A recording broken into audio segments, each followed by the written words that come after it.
Sí, tiene la palabra el diputado Aredes, miembro informante de la mayoría. Tiene la palabra el diputado Ricardo Aredes. Gracias, señor presidente. ¿Se me escucha bien, en primer lugar? Se escucha ¿Me escucha perfectamente. bien? Sí, señor. Gracias, señor presidente. Bueno, viene a tratamiento de esta honorable Cámara el proyecto presentado por el Poder Ejecutivo Provincial sobre el régimen provincial de responsabilidad fiscal municipal. Ahí van las dos. Como ustedes sabrán, existen dos despachos, el de mayoría y el de minoría. Lamento yo en el sentido de que encontrándose algunos temas que fueron debatidos durante el transcurso de estos meses, no tengamos un despacho conjunto. Referente a este proyecto, tiene como objetivo principal cumplir con las pautas establecidas en el consenso fiscal suscripto entre los representantes de las provincias y el Estado Nacional, con fecha 6 de noviembre de 2017, aprobado por Ley Nacional número 27429 y ratificado por Ley Provincial número 5532, mediante el cual las partes se comprometieron a aprobar la Ley de Responsabilidad Fiscal nacional y por su parte las provincias adherir a dicho régimen antes del 30 de junio del 2018. En cumplimiento de ello, el Congreso de la Nación sancionó la Ley 27428, régimen federal de responsabilidad fiscal, modificatoria de la Ley 25917, a la cual se encuentra adherida la provincia desde el año 2005, mediante Ley 5144. A través de la Ley 27428 se instituye la creación de un régimen de transparencia en la gestión pública a través de la implementación de un sistema integrado de administración financiera compatible entre los tres ámbitos de gobierno, nacional, provincial y municipal, y con proyección presupuestaria, como así también se establecen pautas para la reducción del gasto público y la implementación de un sistema de información que permita el control de los lineamientos allí establecidos. A su vez, el consenso fiscal suscrito entre la provincia y el Estado Nacional, referido al inicio, faculta al Poder Ejecutivo Provincial a celebrar con todos los municipios de su jurisdicción un convenio fiscal para que en el marco de los compromisos asumidos con Nación establezca los lineamientos necesarios para avanzar en la implementación de reglas fiscales y presupuestarias coordinadas, a cuyo fin resulta imperioso que todos los niveles de gobierno sean alcanzados por las reglas instituidas. Es por ello que con fecha 9 de marzo del 2018 se rubricó el convenio fiscal municipal aprobado mediante Ley 5540, mediante el cual los municipios firmantes se comprometieron a adherir al régimen de responsabilidad fiscal municipal sobre la base de lineamientos generales acordados oportunamente respecto de incremento de gastos, cargos en el sector público municipal, término de mandato y tasas municipales, todo lo cual fue contemplado en el régimen propiciado por el Poder Ejecutivo. En dicho marco, se ha previsto que los gobiernos municipales se comprometan a no incrementar la relación de cargos ocupados en el sector público municipal respecto de la población proyectada por la Dirección Provincial de Estadística y Censo de la provincia de Catamarca para cada municipio. Asimismo, se establece que las partidas destinadas a atender el pago de las retribuciones de personal no podrán superar el 65% del presupuesto anual, estableciendo condiciones para la normalización al municipio que exceda dicho importe. Esto es lo que el Ejecutivo ha expresado en su fundamento, y pasando al análisis de los primeros artículos a los fines de una explicación más clara del proyecto, voy a dividir este proyecto en varios tipos. Primero, el objeto de la creación de este proyecto. Está establecido en el artículo primero del proyecto, que dice disponer reglas generales de comportamiento fiscal municipal, promover la implementación de buenas prácticas de gobierno y dotar de una mayor transparencia de gestión pública. Sobre el título de transparencia y gestión pública, podemos mencionar algunas de las obligaciones que tienen los municipios. Los municipios deberán preparar y presentar al Ministerio de Hacienda Pública la siguiente documentación: presupuesto anual general, conforme lo establece el artículo 3º, aprobado por los respectivos consejos deliberantes o por la Dirección Provincial de Relaciones Institucionales, a aquellos municipios que no tengan consejos deliberantes.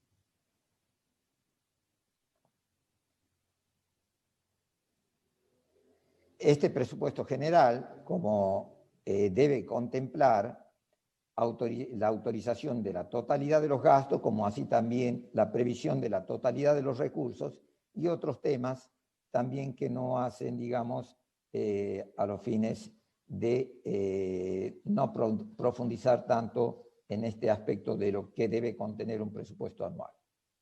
También debe presentar la cuenta anual de inversión, información trimestral de la ejecución presupuestaria, del gasto clasificado según finalidad y función, stock de la deuda pública, incluida la flotante y perfil de vencimientos, programas de financiamiento y pago de servicios, nivel de ocupación del sector público municipal, consignando totales de la planta de personal permanente y transitoria y del personal contratado, incluido locación de obras y becas.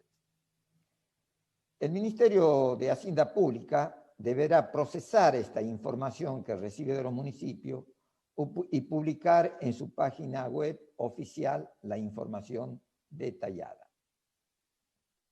Los gobiernos municipales implementarán, conforme lo establece el artículo 7, con la asistencia del Ministerio de Hacienda Pública, un sistema de administración financiera compatible con el provincial, como así también modernizar sus sistemas de administración de recursos humanos, de deuda y administración tributaria para las jurisdicciones que correspondan.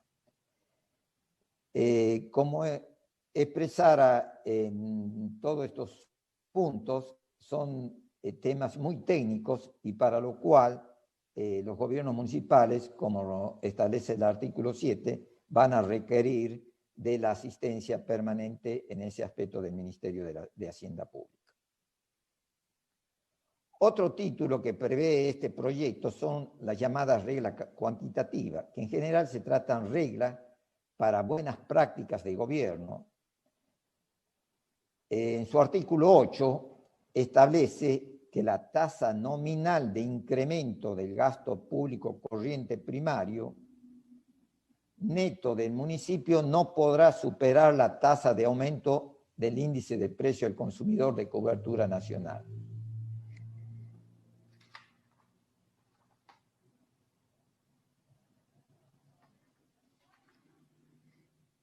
El gasto público corriente primario se refiere en general a todo aquello que son gastos de funcionamiento, gastos de personal, gastos de servicio, gastos de consumo, que no hacen al incremento patrimonial ni a los gastos de capital.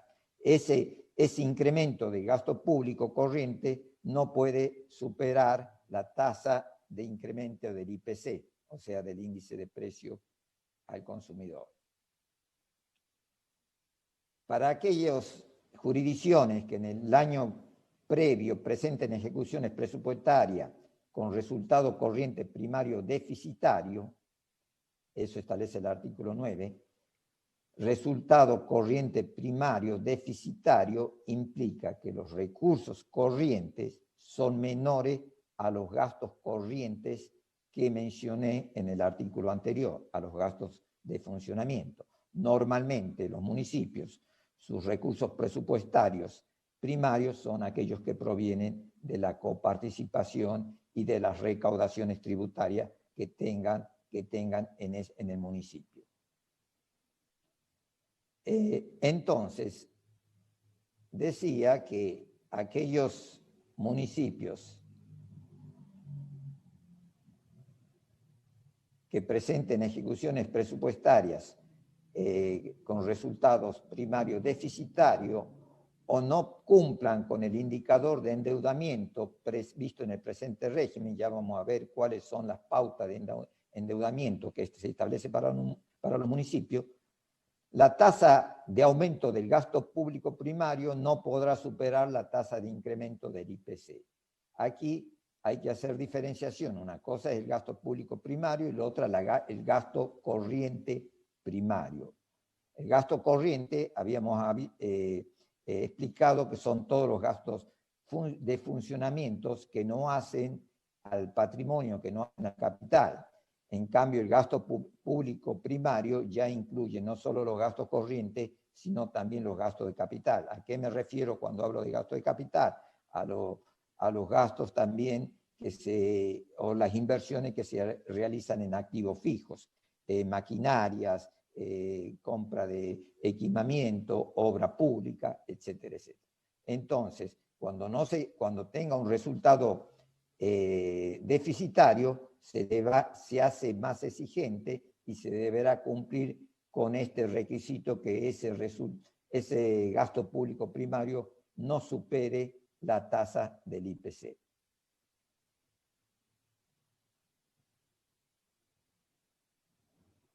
Así también, en el artículo 10, para aquellos que tengan resultados financieros equilibrados o superavitarios, o sea, aquellos que tengan superávit en su resultado, estarán exceptuados del cumplimiento de los artículos que habíamos mencionado anteriormente. Por su parte, el artículo 11 establece que los gobiernos municipales se comprometen a no incrementar la relación de cargos ocupados en el sector público municipal en planta permanente, temporaria y contratada existente al 31 de diciembre del 2019.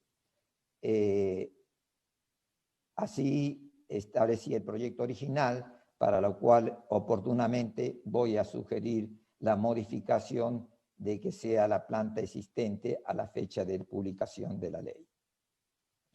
Respecto de la población proyectada por la Dirección Provincial de Estadística y Censo de la provincia de Catamarca. Reitero, se compromete no incrementar la relación de cargos ocupada en el sector público respecto a la población proyectada por la Dirección Provincial de Estadística y Censo de la provincia de Catamarca. A estos fines se tomará como base de cálculo la cantidad de cargos declarados ante la Administración General de Asuntos Previsionales para el pago de aportes previsionales a la fecha mencionada. Hay que recordar que la Administración General de Asuntos Previsionales es la que efectúa la liquidación de los aportes previsionales y a los cuales los municipios, tanto la provincia como los municipios, informan los sueldos del personal, como así también los aportes y contribuciones que le corresponden y que oportunamente se encargan de abonar a la AFIP el resultado de esto que arroja los aportes previsionales pertinentes, aportes y contribuciones.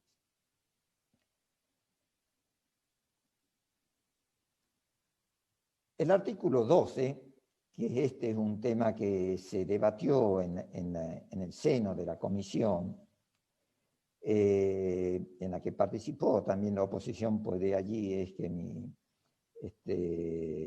mi preocupación porque no compartió por lo menos compartir algunos temas de los que estamos hablando, dice que los gastos incluidos en el presupuesto municipal constituyen autorizaciones máximas, estando sujeto a la ejecución de los mismos a la efectiva percepción de los ingresos previstos en la norma. Y de aquí viene el tema que se ha tratado. En consecuencia, el presupuesto deberá fijar las partidas para atender el pago de las retribuciones del personal permanente, no permanente y funcionario. En ningún caso, dichas partidas presupuestarias, incluyendo cargas sociales, podrán superar el 65% del presupuesto anual, excluyendo para este cálculo las partidas correspondientes a obras públicas extraordinarias. Bajo ningún concepto se podrá insertar gastos de personal en otras partidas presupuestarias. Como es de conocimiento y ante la realidad que presentan algunos municipios, se estableció también que los municipios que excedan en el 65% del presupuesto anual no podrán contratar personal permanente, no permanente, funcionario, becado, ni bajo ninguna otra forma o naturaleza de contratación que implique en relación de cualquier índole con el municipio. Como así tampoco podrá efectuar incrementos salariales porcentuales a su personal que supere el incremento salarial que establezca el Poder Ejecutivo Provincial para los empleados de la Administración Pública con carácter general. Con palabras simples quiero explicar. Aquellos municipios cuya nómina salarial, incluyendo cargas sociales, superen el 65% del presupuesto anual, tendrán como prohibición efectuar contrataciones de personal de cualquier tipo, beca, locaciones, etc., hasta tanto regularice su situación. Como así tampoco puede disponer aumentos superiores a lo que establece el Poder Ejecutivo con carácter general para los empleados de la Administración Pública. Aquí siempre trato de resaltar, no es que se van a despedir empleados, la ley no obliga a reducción de personal, sino simplemente a un congelamiento en la planta, como así también no obliga a no incrementar los sueldos, sino que los incrementos de sueldo se haga conforme a las pautas que establezca el Poder Ejecutivo Provincial para sus empleados públicos, al porcentaje de incremento. O sea, digamos, regirse en las mismas formas de incremento que tenga el Poder Ejecutivo para la Administración Pública, con carácter general. Eso es en lo que respecta a determinadas reglas para una buena prácticas de gobierno. Luego también se establece algunas pautas en las que hemos hemos titulado como reglas de fin de mandato. Hemos titulado, digamos, no está en la ley titulado así, sino que a los fines de explicarlo, lo he titulado de esa manera. El artículo 17 de este proyecto prevé que durante los 2 últimos trimestres del año de fin de mandato de los gobiernos municipales no se podrán realizar incrementos de gastos corrientes de carácter permanente. O sea, esto es a los fines de evitar lo que todos conocemos, que cuando se producen cambios de gobierno, en los últimos meses del gobierno o de la gestión que deja el mandato, se efectúen nombramientos o gastos que permanecen en el tiempo, o sea, gastos permanentes. No se puede efectuar designaciones, digamos, que impliquen complicar a la nueva gestión. Eso durante los 2 últimos trimestres, con algunas excepciones que están previstas en ese mismo artículo 17. Por ejemplo, lo que dice, los que trasciendan la gestión de gobierno municipal que sean definidos en ese carácter normativamente y deban ser atendidos de manera específica, o aquellos cuya causa originante exista con anterioridad al periodo indicado y su cumplimiento sea obligatorio. También establece que durante este periodo estará prohibida cualquier disposición legal o administrativa excepcional que implique donación o venta de activo fijo. Bueno, allí hace, en este mismo artículo 17, hace una definición de lo que se entiende gastos corrientes de carácter permanente, que es lo que más o menos había explicado anteriormente, y que expresa, a los efectos de la aplicación del presente artículo, se entenderá por incremento de gastos corrientes de carácter permanente, que es lo que no se puede hacer, a aquellos gastos que se prolonguen por más de 6 meses y que no se encuentren fundados en situaciones de emergencia de tipo social, ambiental o desastre natural. Luego establece una sanción que el incumplimiento de lo preceptuado en el presente artículo hará responsable personalmente al titular de poder del Ejecutivo Municipal de los daños y perjuicios que hubiere ocasionado al municipio por su transgresión, sin perjuicio de las demás sanciones que pudieran corresponder.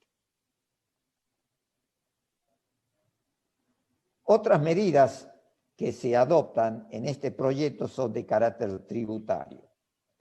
El artículo 18 establece, entre otros, modernizar su sistema tributario, adecuar sus tasas municipales aplicables en las respectivas jurisdicciones de manera tal que se correspondan con la concreta, efectiva e individualizada prestación de un servicio y sus importes guarden una razonable proporcionalidad con el costo de este último, de acuerdo con lo previsto en la Constitución Nacional. O sea, las tasas municipales deben ser razonables en relación con la prestación de servicios que efectúan. También los municipios deben remitir al Ministerio de Hacienda Pública para su publicación el régimen tributario vigente en cada jurisdicción, o sea, de todos aquellos tributos, tasas y municipios, tasas y contribuciones que rijan en ese gobierno municipal. Debe informarse al Ministerio a los fines de la publicación que obligatoriamente después vemos que el Ministerio de Hacienda Pública debe hacerlo para que sea conocimiento de toda la población. A su vez, el artículo 20 establece que los gobiernos municipales acordarán la adopción de políticas tributarias tendientes a armonizar y no a aumentar la presión impositiva legal, especialmente en aquellos gravámenes aplicados sobre el trabajo, la producción, el sector productivo y su financiamiento, con la finalidad de lograr el crecimiento de la economía local y las economías regionales, en la medida que dichas decisiones no implica comprometer la sostenibilidad de las finanzas públicas. O sea, se busca, en cierta manera, no incrementar la presión tributaria existente en la respectiva jurisdicción. A tales efectos, dice, el Ministerio de Hacienda Pública publicará anualmente la presión legal impositiva por área de actividad en base a las ordenanzas tributarias vigentes que remitan los municipios. Después hay medidas referentes al endeudamiento de los municipios. El artículo 21 establece que los gobiernos municipales tomarán las medidas necesarias para que el nivel de endeudamiento de sus jurisdicciones sea tal que en ningún ejercicio fiscal los servicios de la deuda instrumentada superen el 15% de los recursos corrientes. Esta es una medida también que está establecida para la provincia en la ley de responsabilidad fiscal a la cual se adherió oportunamente con la Nación. O sea que los servicios, consecuencia del endeudamiento, el servicio se refiere a la cuota que debe pagar por préstamo, no debe superar el 15% de sus recursos corrientes. Los gobiernos municipales se comprometen a no emitir títulos sustitutivos de la moneda nacional de curso legal en todo el territorio del país. Similares obligaciones tiene la provincia también con respecto a la nación. A su vez, el artículo 22 establece qué pasa ante estos incumplimientos. Cuando los niveles de deuda generen servicios superiores a los indicados, o sea, superior al 15%, deberán presentarse y ejecutarse presupuestos con superávit primario, nivel de gasto neto del pago de intereses, acorde con planes que aseguren la progresiva reducción de la deuda y la consiguiente convergencia de los niveles antes definidos. O sea, establecer un programa, una planificación que le permita llegar a ese límite establecido en el artículo 21. También se establece la posibilidad de que los gobiernos municipales constituyan fondos anticíclicos fiscales conforme lo fije la reglamentación con el objeto de perfeccionar el cumplimiento de su objetivo.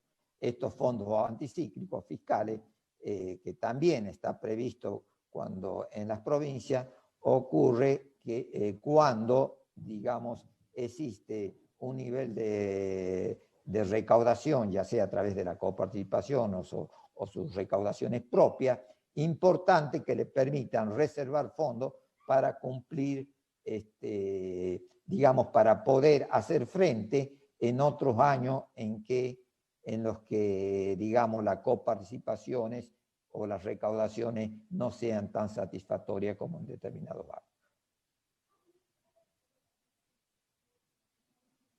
El artículo 25, por su parte, establece que los municipios para acceder a operaciones de endeudamiento deberán contar con autorización de la operación correspondiente de la autoridad de aplicación, previo informe técnico al respecto.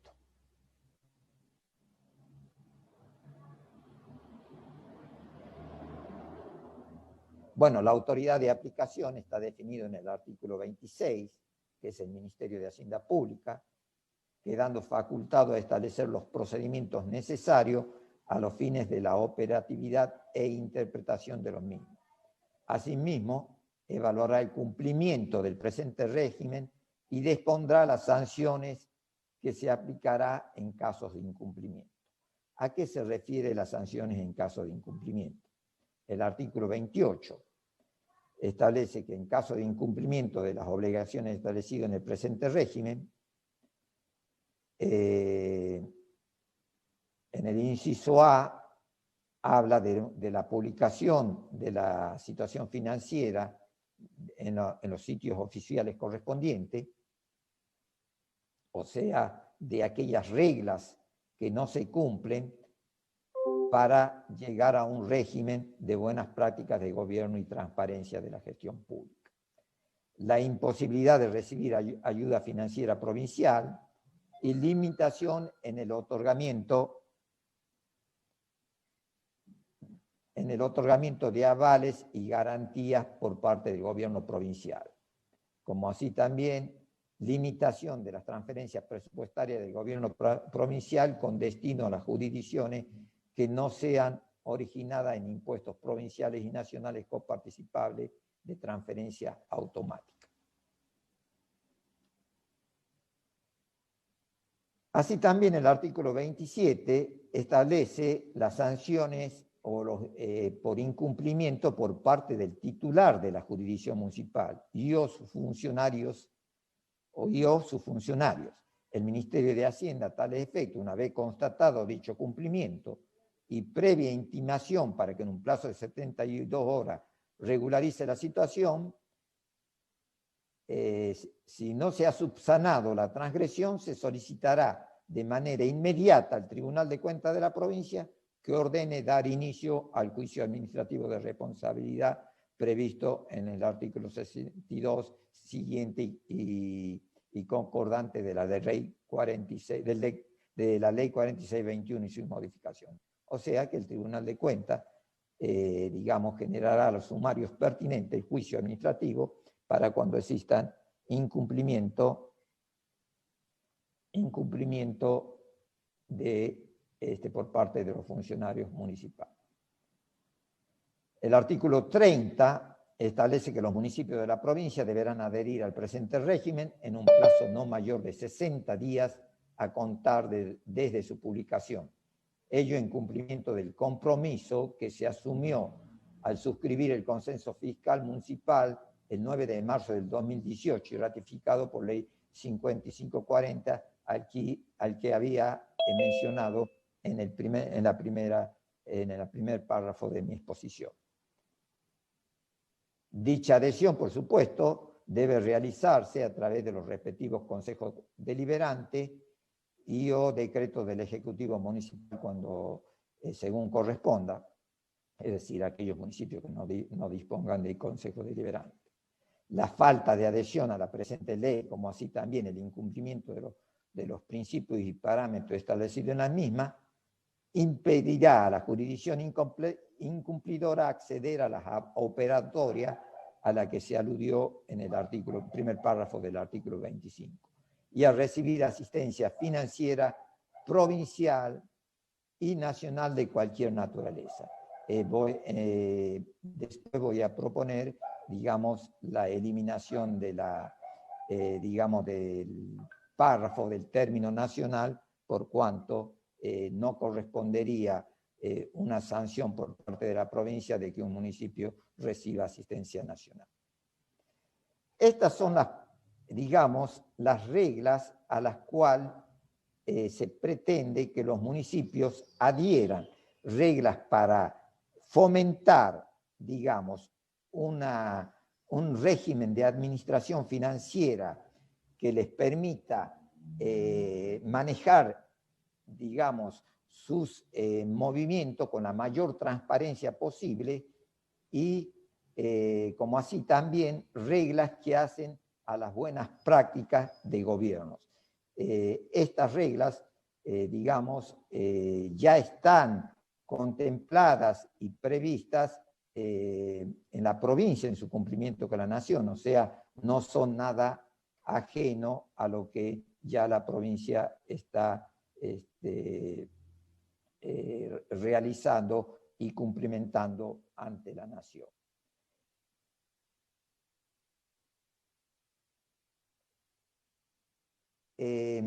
Voy a sugerir oportunamente algunas modificaciones al articulado de este texto en los que voy a hacer mención. En el artículo 3 de la ley habla que las ordenanzas de presupuesto general de municipio, o en su caso, los presupuestos aprobados por la Dirección Provincial de Asuntos Municipales o el organismo que en el futuro lo reemplaza, contendrán como mínimo. La Dirección Provincial de Asuntos Municipales fue reemplazada por Dirección Provincial de Relaciones Institucionales. O sea, en el artículo 3 voy a proponer oportunamente la sustitución de Dirección Provincial de Asuntos Municipales por Dirección Provincial de Relaciones Institucionales.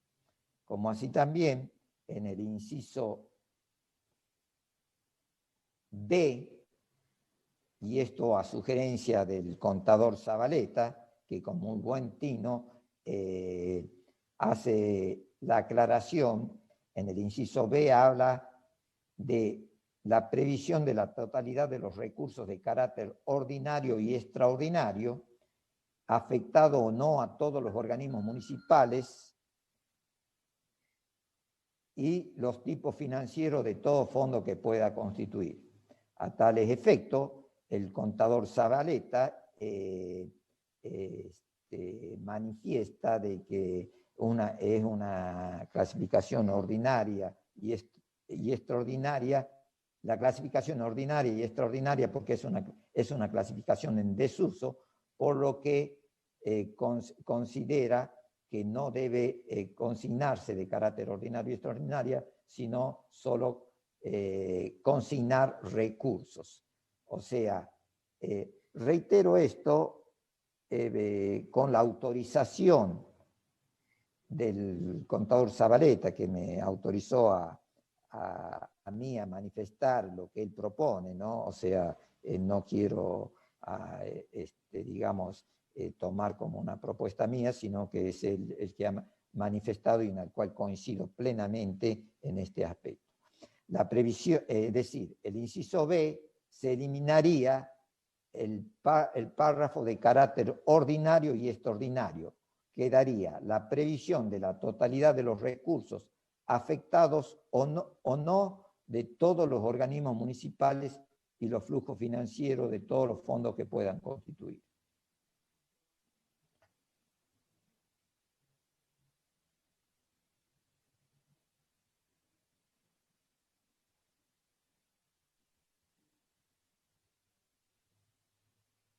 En el artículo 3º, también voy a proponer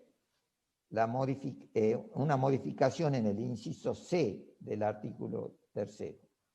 El último párrafo del inciso C del artículo 3º dice: los recursos y gastos figurarán por sus montos íntegros sin compensaciones entre sí. Eso debe ir como punto aparte, no forma parte del inciso C.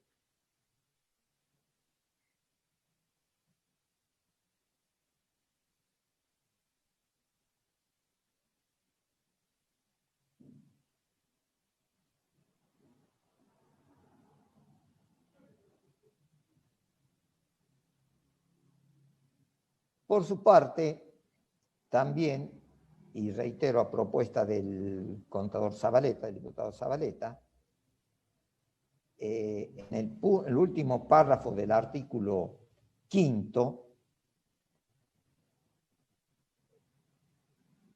que lo leo como dice originalmente: el Ministerio de Hacienda Pública deberá procesar y publicar en su página web oficial la información antes detallada.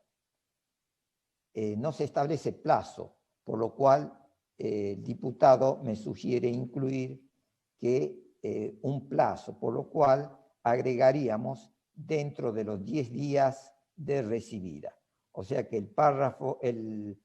este párrafo quedaría redactado de la siguiente manera: el Ministerio de Hacienda Pública deberá procesar y publicar en su página web oficial la información detallada dentro de los 10 días de recibida.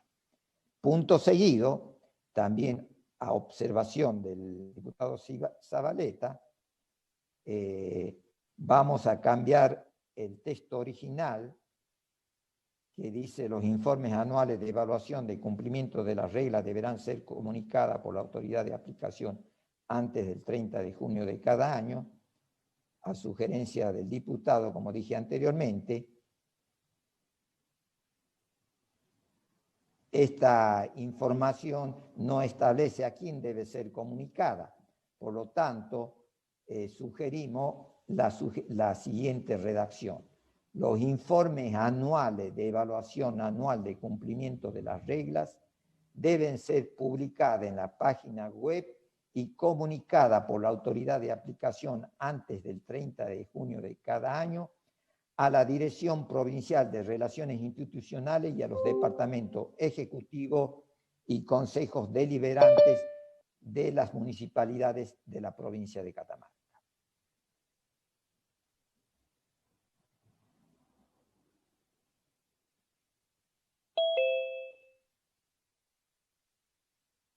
Como había manifestado en su momento en la exposición, el artículo 11, también propongo la modificación a donde dice que los gobiernos municipales, el texto original dice: los gobiernos municipales se comprometen a no incrementar la relación de cargos ocupados en el sector público municipal en planta permanente, temporaria y contratada existente al 31 de diciembre del 2019. La expresión existente al 31 de diciembre del 2019, voy a sugerir la sustitución existente a la fecha de publicación de esta ley.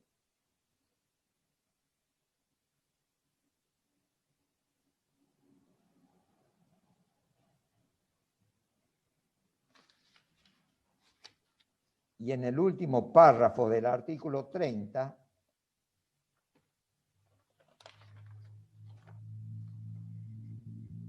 que voy a leer el último párrafo, el texto original dice: la falta de adhesión a la presente ley como así también el incumplimiento de los principios y parámetros establecidos en la misma, impedirá a la jurisdicción incumplidora acceder a las operaciones aludidas en el primer párrafo del artículo 25 y a recibir asistencia financiera provincial y nacional. Eliminar el texto y nacional. O sea que quedaría recibir asistencia financiera provincial, de cualquier naturaleza. Se elimina el término y nacional por cuanto la provincia no puede establecer, digamos, una restricción a que un municipio reciba asistencia nacional. Señores diputados, este régimen creo que, en mi opinión, va a ser una mejora en el ordenamiento de las cuentas públicas de los municipios, va a mejorar la gestión, va a dar una mayor transparencia, va a implementar buenas prácticas de gobierno con esas reglas que se han establecido y que, reitero, todas estas disposiciones han sido ya consensuadas en la Ley 5540 con muchos de los municipios, o sea, ya han firmado esa adhesión a esta pauta. Y a su vez la provincia responde también con estas mismas pautas ante la nación, o sea que también debe cumplir con la nación. No son temas que, digamos, ajenos a obligaciones que hoy la provincia debe cumplir. Por todo ello, señores legisladores, colegas, solicito que se efectúe la aprobación en general y en particular del presente proyecto de ley remitido por el Poder Ejecutivo Provincial. Gracias, señora presidenta.